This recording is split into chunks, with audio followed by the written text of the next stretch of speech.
ભાઈ સ્કૂલની અંદર આપણને શું ભણાવવામાં આવે છે અને એ ક્યાં આગળ ઉપયોગી થાય છે ને એ તો હું તમને ના કહી શકું, પણ એક વાત તમને ચોક્કસ કહીશ કે સ્કૂલની અંદર આપણને બધાને એક વસ્તુ શીખવવામાં આવે છે કે જે બધાને ઉપયોગી થાય છે.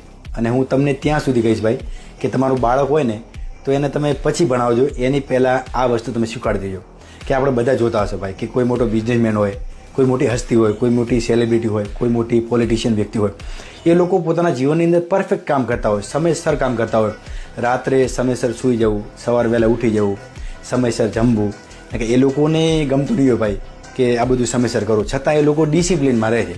કારણ કે એ લોકોને ખબર છે ભાઈ કે ડિસિપ્લિન એ ફર્સ્ટ સ્ટેપ છે તમારા આગળ વધવા માટે, અને એના લીધે જ એ લોકો ડિસિપ્લિનમાં રહી અને આટલા આગળ પહોંચ્યા છે. તો ભાઈ તમારા છોકરાઓને પણ પહેલાં તમે ડિસિપ્લિન શીખવાડી દેજો, જેનાથી એ લોકોને જ્યારે કોઈ બી પ્રોબ્લેમ ફેસ કરવી પડે, માની લો કે કોઈ કપરી પરિસ્થિતિ આવી ગઈ કે ભાઈને ખબર જ ના હોય કે ભાઈ શું મારા માટે શું સારું છે, મારા માટે શું ખરાબ છે, હું શું ડિસિઝન લઉં, તો એવા સમયે જ્યારે વ્યક્તિનું મગજ સ્થિર હોય ને ત્યારે જ એ સાચું ડિસિઝન લઈ શકે છે.